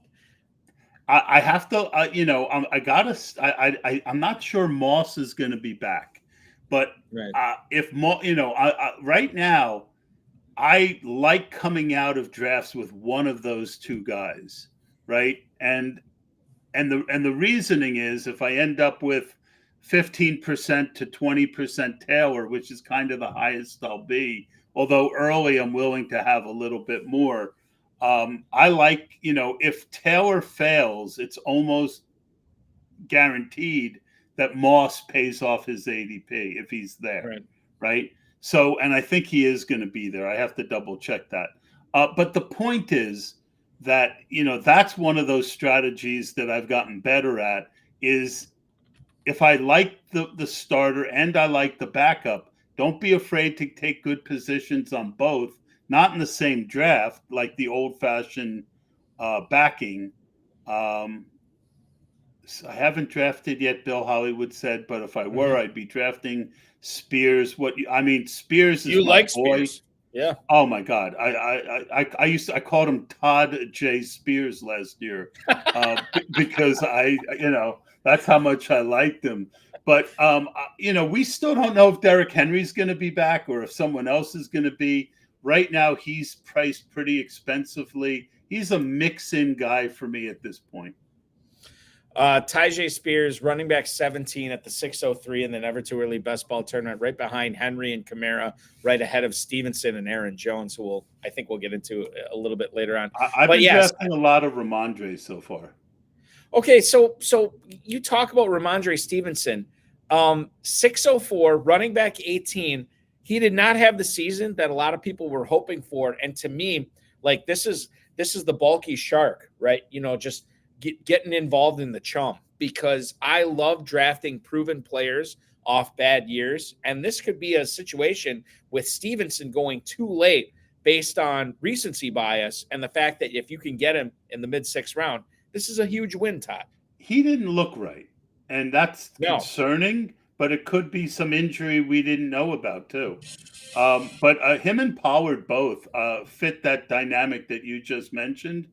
We've seen Jerry Jones time and time again bring back, his guys. Pollard just said he didn't feel like himself to week 11. He started looking a little better. Both of those guys are guys that I have interest in right now at running back. I have some interest in. I've been drafting a little Montgomery, a little bit of Aaron Jones. But the guy that I've been loading up on a little bit later is Javonte Williams. Second year off an ACL. They certainly gave him a pretty good workload last year, coming his first year back. I think second year Sean Payton's going to have a better offense. And I think Javonte Williams. Oh, and again, a half PPR, I think Javonte is a great pick. Full PPR, I think he's a good pick at where he's going. 7-11 right now. He's right next to Austin Eckler in the Never Too Early tournament. Yeah. And I think Eckler was hurt all last year, and I definitely want to be overweight on Eckler. Before free agency, before we find out what ends up happening in San Diego or Los Angeles. Yeah, in Los Angeles, and Harbaugh's already said, like, look, he talked up Eckler. He said how he wants him back. So I think that, like, God, I get the hate on Eckler, but the hate to push him to nearly the top of the 8th round, God. He had a high ankle sprain, but what's the bias? The bias is he's an older running back, but he never had the kind of workload that but we all saw him have that one run where he ran like 16 miles an hour. Right. Against the Packers. Yeah. So I get it. And by the way, guys, Bill Hollywood and Dominic Gazzetti have jumped into chat. I'm here to answer your questions. Balky and I are happy to get you guys involved if you want to jump into chat. We touched on a lot of the running backs here. Can you tell me your thoughts on the FFPC Never Too Early tournament? Talk a little bit about the quarterbacks this year. When you talk about all the options that you have there, is it best to wait on a quarterback, Todd, and then maybe draft 3 of them as opposed to 2 of them? How have you sort of been handling that? I almost always I'm a big 2 quarterback guy in 18 rounds. Mm-hmm. In 20 rounds, I'm almost always a 3 quarterback guy, unless I get 2 really good ones, right? Like I did a draft recently where I took, let's see, who did I take? It was Tua and Dak, and I stopped. But I would have taken a 3rd if I thought, So the thing you got to realize is the nature of best ball is in the playoffs. It's a 3-week race. Mm-hmm. Getting a 3rd quarterback gives you a 3rd chance for a stack to go nuclear in the playoff weeks.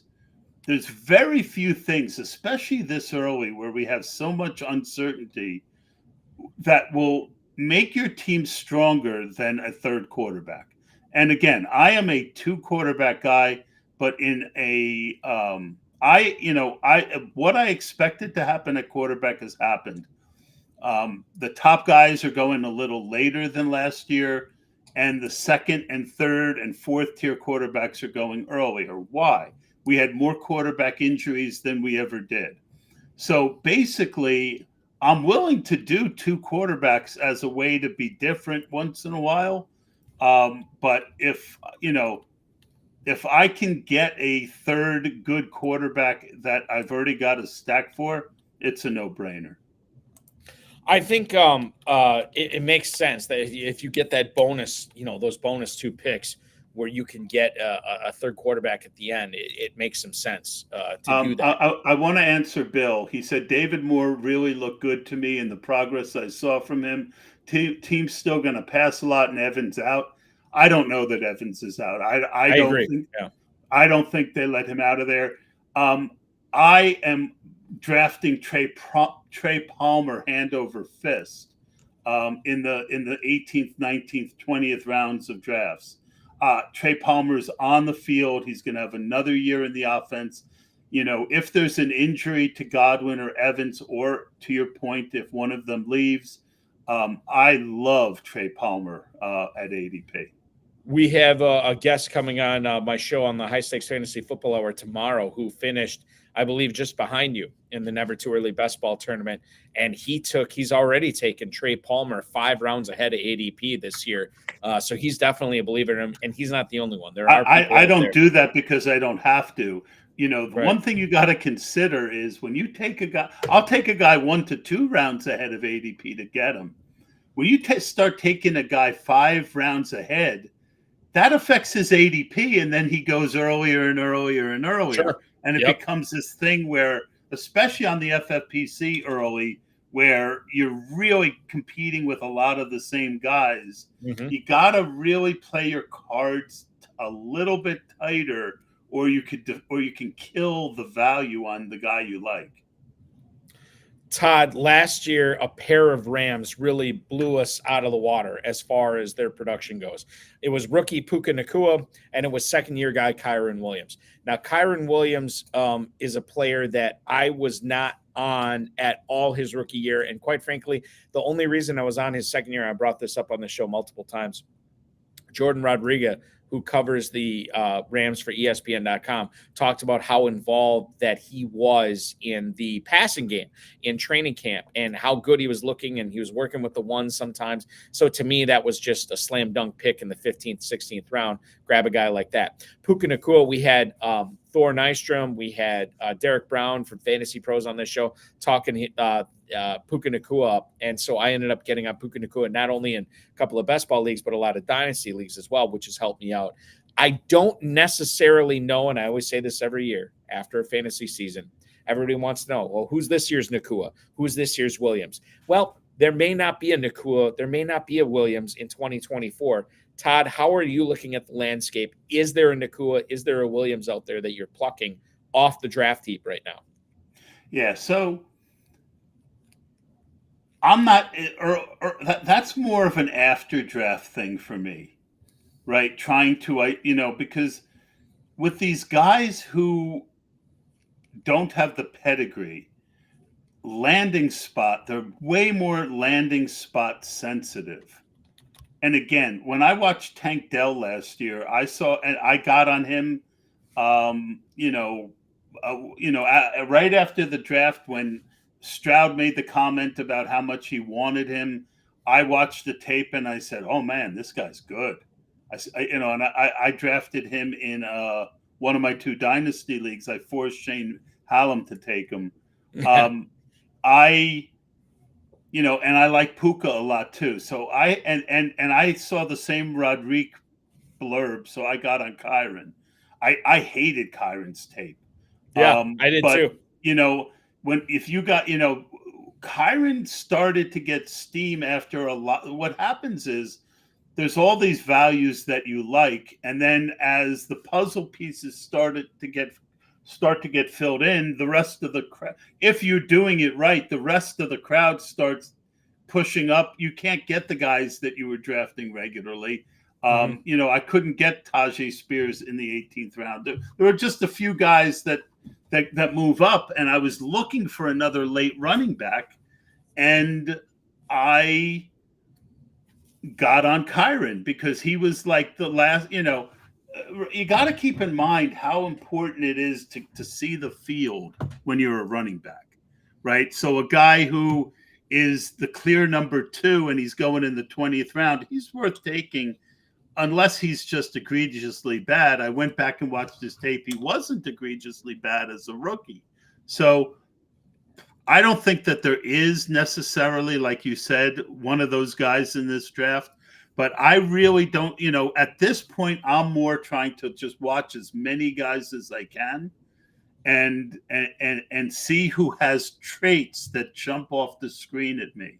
Puka jumped off the screen at me, but he was a guy who, I ended up with like 20% Puka. And that's a lot considering he wasn't drafted in every draft. But maybe it was a little bit less. But long story short, it's a very, very tough thing to try and do. But what the bigger point to me is the lesson. And the lesson, once again, is there are certain coaches and certain quarterbacks who are great offensive minds. And that's, I keep talking about the puzzle.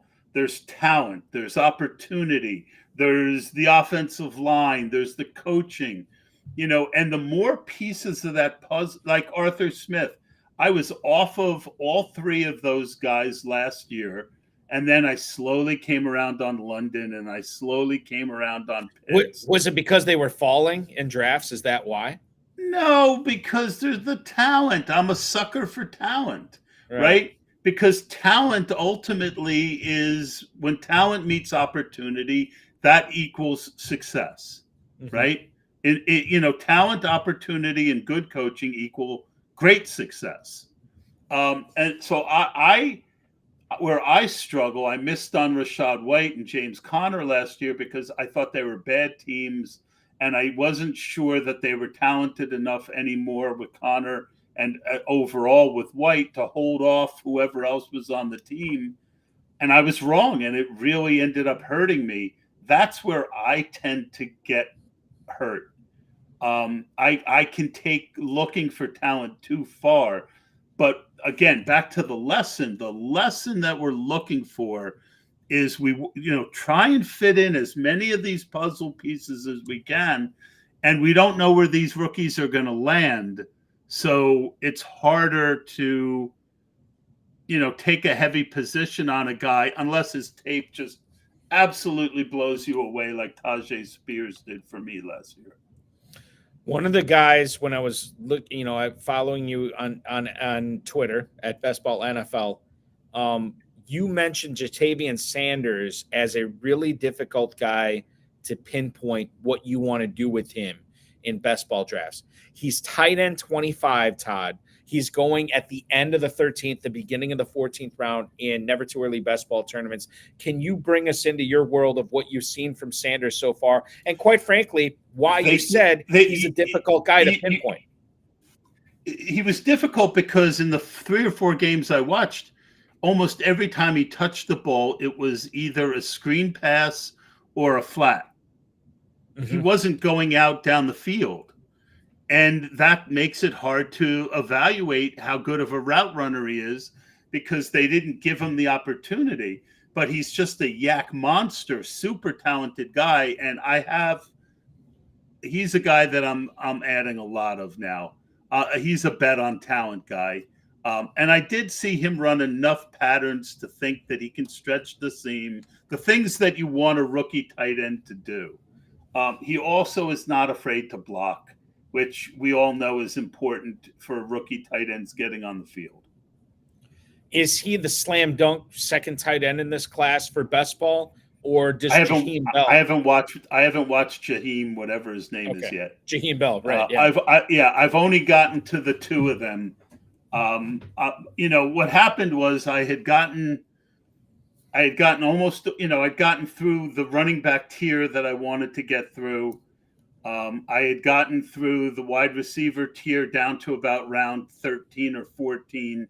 And so I wanted to get, Sanders because I'd seen a blurb. I wanted to watch him. And then I wanted to start filling in the top 4 or 5 quarterbacks. Then I'll go back, more wide receivers, more tight ends, and then that next layer of running backs. Speaking of quarterbacks, Aaron Rodgers is a player that a lot of people had high hopes for last year.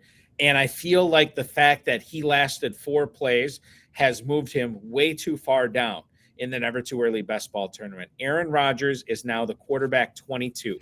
He is going in the 13th round behind the likes of Matthew Stafford, Deshaun Watson, rookie Jayden Daniels, Kirk Cousins, Caleb Williams, Jared Goff, Tua Tagovailoa, and the like. Todd, is Aaron Rodgers at the 13th round, early 13th round? Is that too low? Is he a buy there? How do you feel Rodgers is going to turn out for 2024? I mean, I had a good bit of him last year. I have been focusing more on Caleb Williams and Jayden Daniels in that range. And I love Garrett Wilson, but I've only got 1 share so far, not because I don't want him. I just, I've been getting a lot of first, second, third, fifth, picks in my drafts, and Wilson is gone by the time I come back. So, right. Without Wilson, I'm a lot less interested in Rodgers. Is it the case? There's no one else to stack him with right now. Right.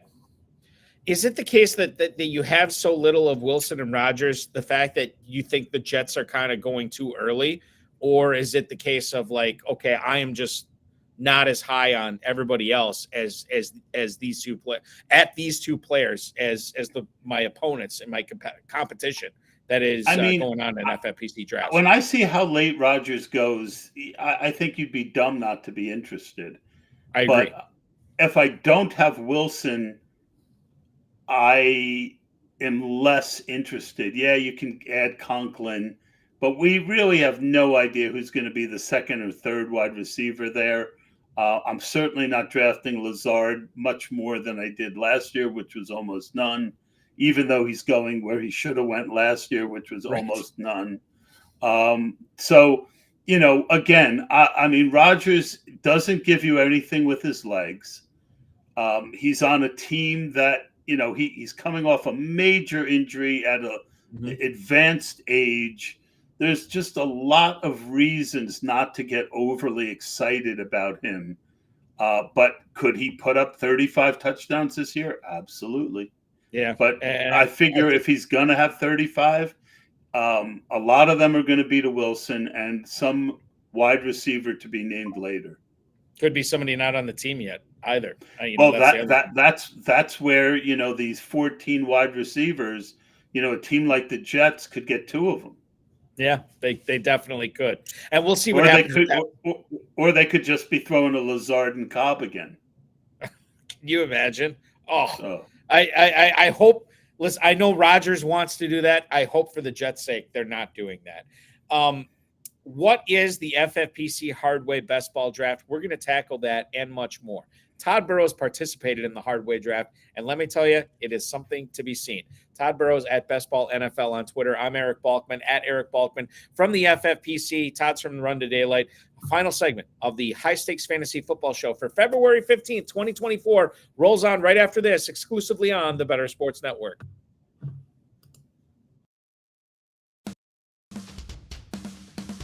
From the hometown here, Zach Parise. That is a very nice card, and that's one I'm probably going to have to organize a little trade ski with you, because I would actually like that card. You got downtown Newark in the background. I mean, Newark has never looked so good. No, it is not. We'll put that back up on the screen. I just want to have a penny sleeve ready, and yes, we can absolutely work out a little trade ski for that, because that belongs in a Devil Fans collection right there. I'll trade you the Braden Schneider rookie card for it. Done. There we go. The first card-for-card trade on Rip and Rip history. And it was that easy. It was that easy. That's because, you know what? Because neither one of us are jerks. And it's the same thing when we try and do fantasy trades. Like, we don't try and screw each other. We have conversations. If there's a fit, there's a fit. If it's not, it's not. We don't try and, take the other one over the barrel. So there you go. In a penny sleeve. Hometown hero, Zach Parise. He was among the league's most productive goal scorers in 06-07 and followed up with a terrific regular season with an even more impressive postseason. And then they talk about what he did in the first round series against Tampa Bay that year. So that's off to the side for you. That's true. And, if this is it for his career, he had a hell of a career. He did. Hopefully he comes back one more year with the Islanders, but if he doesn't, hell of a run.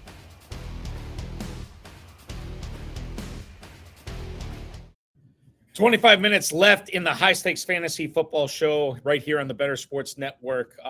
Best of the Better Sports Network coming up at the top of the hour. Hey, welcome back in. So glad to have you this week. Todd Burros at Best Ball NFL on Twitter, the host of the Run to Daylight podcast, obviously doing work with Sharp Football Analysis as always as well. I'm Eric Balkman from the FFPC. Hey, as a reminder too, I want to let everybody know this. I know it's February 15th and we're not all thinking fantasy football, but if you're watching this, you're probably thinking fantasy football. Don't forget about the Fantasy Alarm All-Pro subscription. You can get it right now. Unlock all the content for all sports, including annual draft guides, one-on-one expert access in Discord.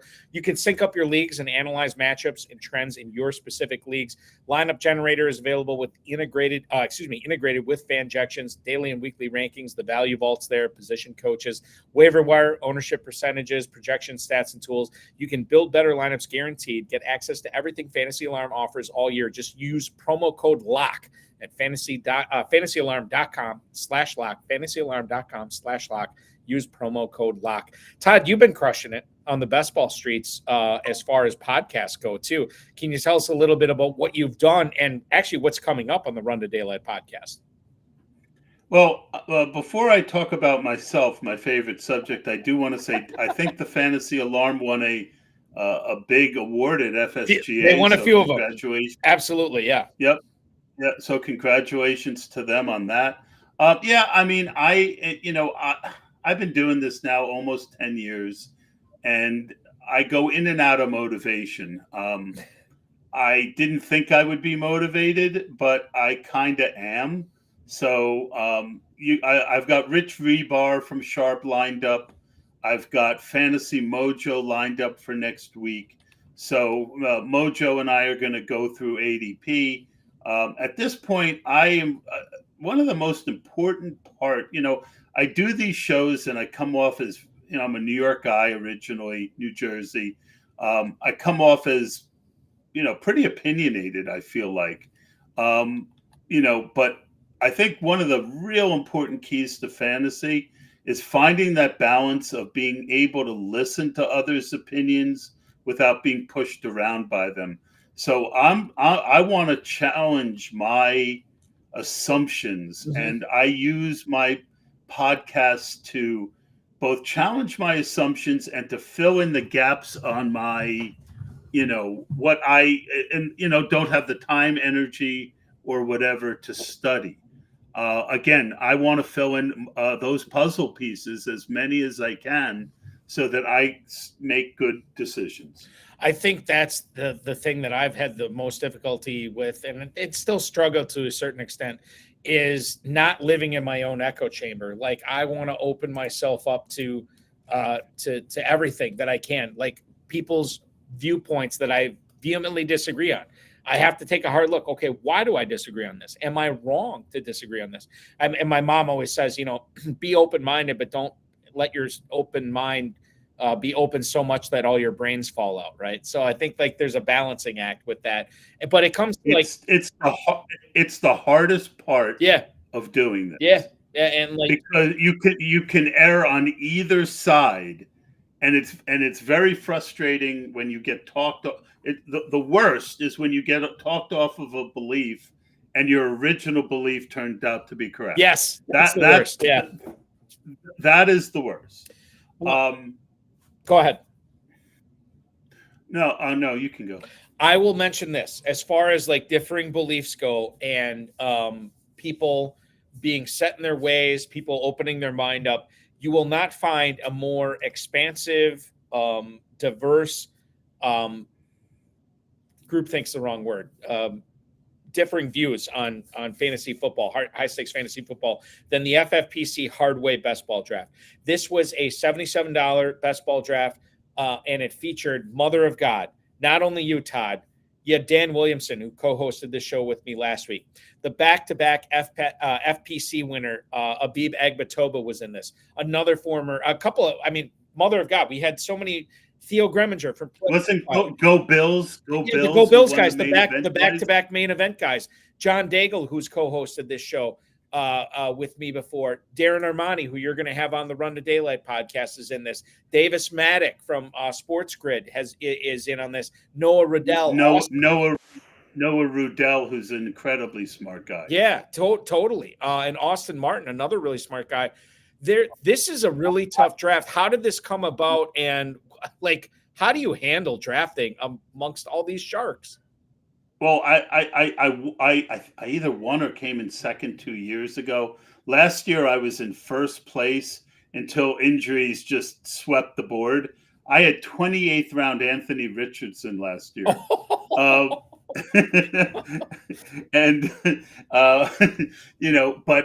this year, like I said, I was pretty burnt out after podcasting every week, DFS, doing the best ball show all off season. I was writing articles. I did more than I ever had, and I was not ready for this draft. I just looked at my team and I am just not happy with it. And that's rare for me. I normally, and I always joke with myself that I've almost never had a team that I loved do horribly, and I've never had a team that I felt horribly about do great. Huh.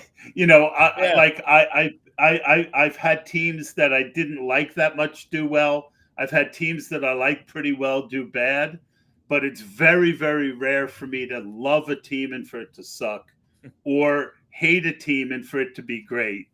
And I just hadn't studied the rookies. I mean, if you follow me on Twitter, and I've been posting some drafts, you'll notice just, all this information that I've been giving you are on these rookies are people that I'm actually drafting. Yeah. 2, 3, 4 in a draft because they're such a good, they have so much upside. But in this draft, I had none. I reached for Davante Adams. I really wanted in round one. There's like a real drop off. I wanted Amon-Ra St. Brown. And what kills me? I hadn't put not one thought in my head about this draft. I spent the first half hour of this draft pining over Bijan and Brees, and I passed on both of them for Davante Adams. Yes, yeah. So it just, and I might have been able to get Bijan, who was going to be the pick. I might have gotten Davante coming back. Yeah. You can go over this team, but I'm going to be cringing inside. So I guess that's the first question with Adams at 107. It wasn't a full round ahead of his ADP, but it was ahead of his ADP. There was no ADP. Well, you know what I mean. Like as far as what it is. Right no, I mean, like literally when we did this, there was no ADP. There was no FFPC or ADP. You're right. But when you talk about when we have and maybe this is an opinion you formulated after doing a lot of drafts with the McCaffrey Hall Robinson thing, but ultimately, why was it Adams for you and letting those other two running backs go? Did you think one of them would make it back to you in the second round and Adams wouldn't? I'm kind of curious at that first overall pick. They were putting a lot of pressure on me to make a quick pick. I was upset about something that had happened, which I overreacted to. I blew it. I wish I could say that there was, some logic, some deep thought behind it. I like Davante Adams. I think he's probably going to get a quarterback. I mean, this is before Pierce was hired. Right. I thought they might get some good offensive coach. I mean, but ultimately I just blew that pick because I was not ready to do that draft. I did it because we always do it. And, look, when you draft against really smart people and you're not ready, it shows. I mean, because you don't get the values Now, if you look at my draft, can I present on this? Yeah, I don't know if you can or not. I've never been able to do it. Yeah, I think I can. Okay. Let me share my screen. And all right, can you see it? I cannot. Hold on. Nope, now I can. Perfect. Yep. And Todd is drafting out of the 7 spot right here. Yeah. So, I mean, Adams, Olav, and Andrews, I think Andrews is an okay pick. Mm-hmm. You know, I love Higgins in the 4th. I love Mahomes in the 5th. I like Ramondre in the 6th and Eckler in the 7th. Chase Brown, meh. You know, Tua, pretty good second. You know, I don't have a stack, but a pretty good pick. Freiermuth is okay as the second tight end.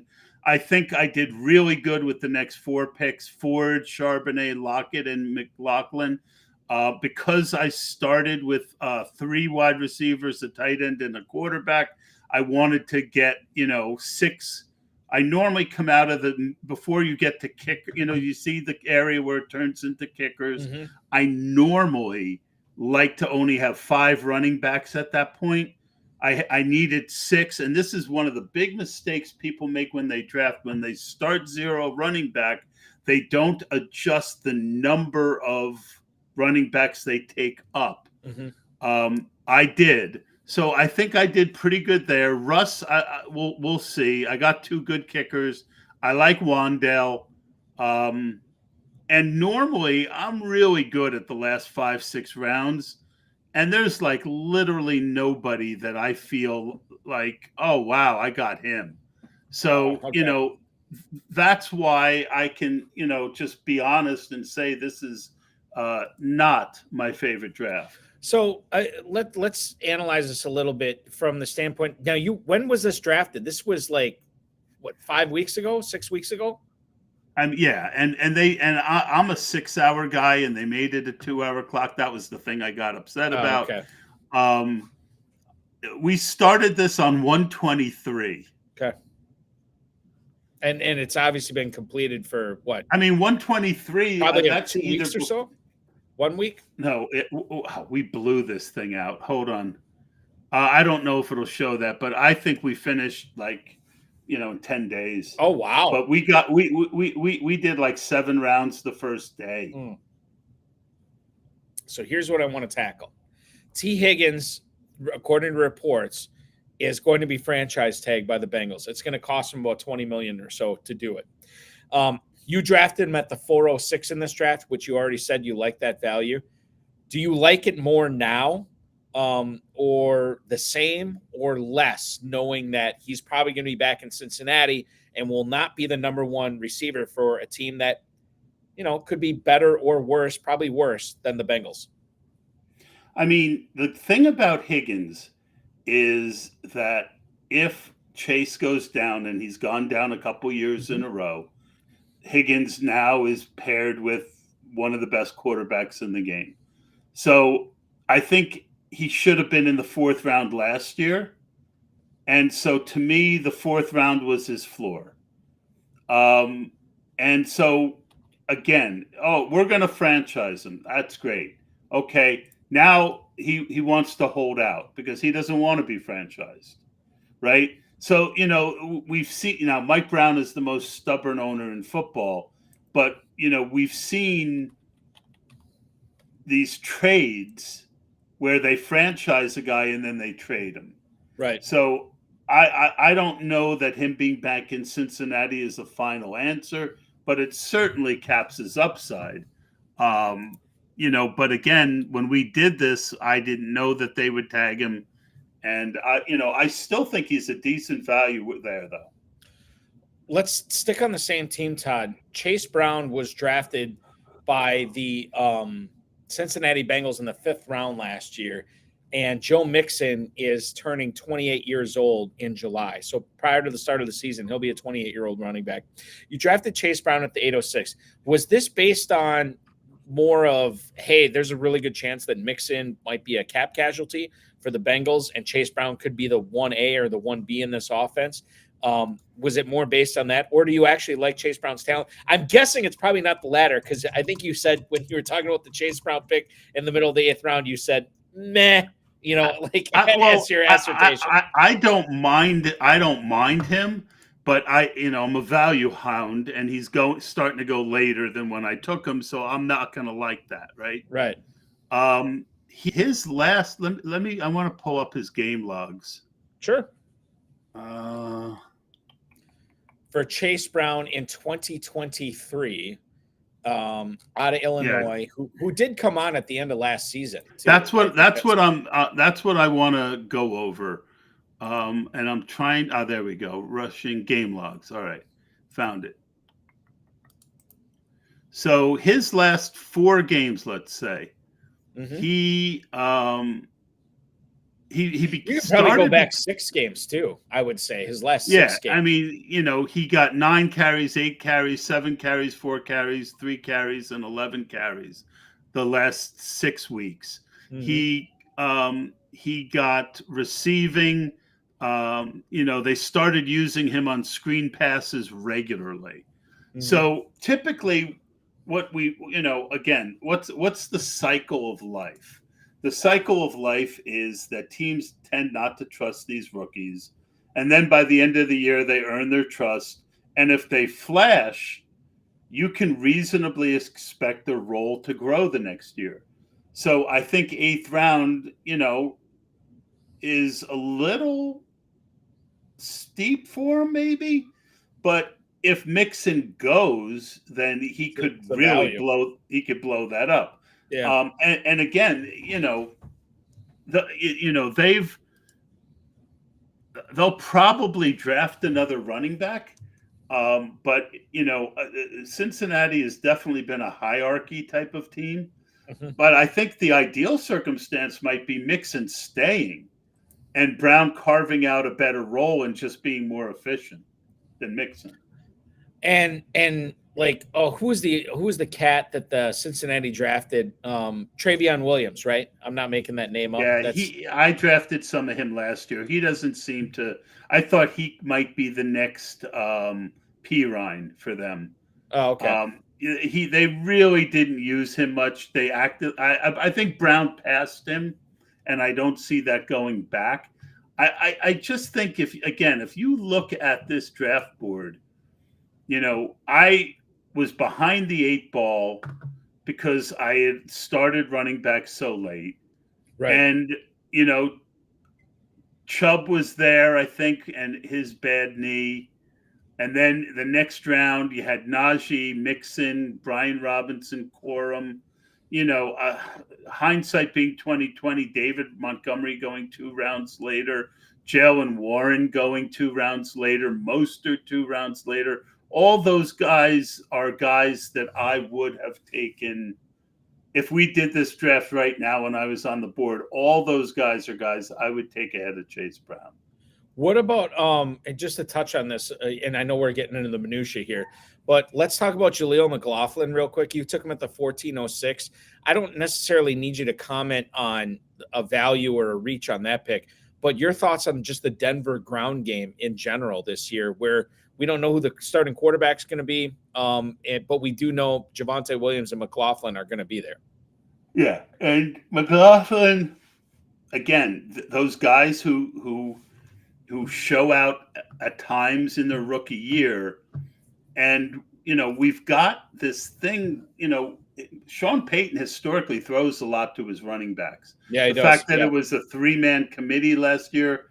So again, I haven't drafted much of McLaughlin since this draft, but he is a talented player. Again, I hate this draft, so thank you for making me go through it. No, I'm not. I'm not gonna. Listen. I'm joking. I'm joking. No, look, I get it. I think one of the most important qualities to have in life, whether it's fantasy football or anything from marriage on down, being honest. A good life starts with being honest with yourself, right? And so, I look, I had a bad draft. I'm going to do. Last year, I did 800 of them. A lot of them were bad drafts. Obviously, I didn't win like I had previously, but But the thing is to constantly be learning, to constantly be honest with yourself, and you're going to be a better human being and the type of person that others want to listen to, because the guys who are never wrong, they appeal to other people who like themselves. I prefer people around me in life who are honest and want to get better. So that's my 2-bit philosophy for the night. The last thing I want to touch on, and you as a Giants fan, this will be good for you. Wan'Dale Robinson in the 18th round. Just open it up. Giants receivers in general this year. Is there a guy that you really like there? Is it Robinson? Is it somebody Wan'Dale. else? Is it somebody else who might? It's Wan'Dale right now. Wan'Dale, CD Lamb just came out and said that he likes Wan'Dale. Watch Wan'Dale. Wan'Dale is constantly flashing. The issue is, can Wan'Dale stay healthy? He's a smaller guy. But, we've seen injuries, guys who get injured the first couple of years, and then all this, people are injury prone till they're not, right? Mm-hmm.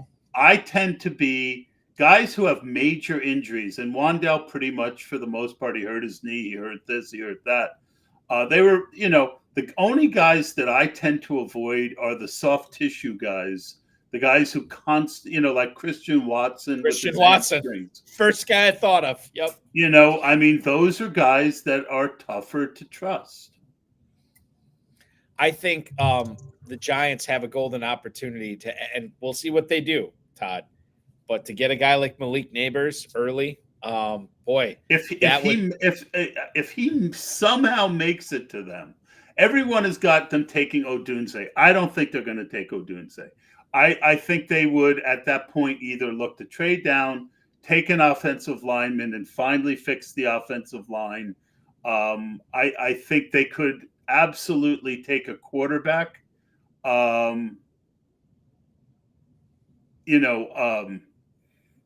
think JJ McCarthy is a possibility there. He is a Giants type of guy. Plus you can let McCarthy marinate and have Daniel Jones for one more year. Absolutely. Right? And look, John Mara really likes Daniel Jones. And I think he hired a general manager and a coach who said that they were going to stick with Daniel Jones. They got a lot out of him year one. They didn't get a lot out of him year two before he got hurt. I think that, I just don't see them taking Odunze. I don't see them taking Neighbors either, because I don't think Neighbors is going to be there at 6. I think he's going to be long gone. But if he is there and they don't take him, I will hate life probably for a long time. We will never hate life because we will continue to follow all of your best ball tips and tricks on X or Twitter at Best Ball NFL. Thank you, Bill Holiday, for that comment, by the way. Sorry, yes, no, that's okay. That's okay. Bill is a huge fan, and he's seen a ton of these shows, and he loved this one for sure. So good job on you, Todd. We'll continue to listen to the Run to Daylight podcast, especially when you have Rich Rebar and Darren Armani on this coming week. What's the best way to download the podcast? Blog Talk Radio? Just follow me on Twitter at Best Ball NFL. I have a YouTube channel, Run to Daylight. Please subscribe if you feel moved.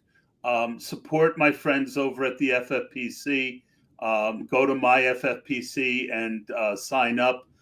They are just stellar human beings for the most part. And, I just really love partnering with them. And it's always a great honor to get invited on this show. Yeah, the feeling's mutual, and we're going to have you back, Todd. Good luck this season for sure. Thanks for popping on. I want to thank you. I want to thank Tyler Soto, our producer. We'll be back at 7 p.m. Eastern time next Thursday. I don't want to jinx it, but I do believe Draft Countdown, Devi Marketplace, Dynasty League Football's Shane P. Hallam, who Todd referenced earlier in the show. I believe he is going to be our guest co-host. MyFFPC.com is where to go. The FFPC best ball tournaments. FFPC Dynasty teams as low as $1. Make sure you're picking them up now. MyFFPC.com. We've had a ton of action there, and we got a ton more available for you. If you want to play fantasy football 365 days a year, that is where you go. The best of the Better Sports Network is up next for Todd Burros. I'm Eric Balkman. We'll see you next week.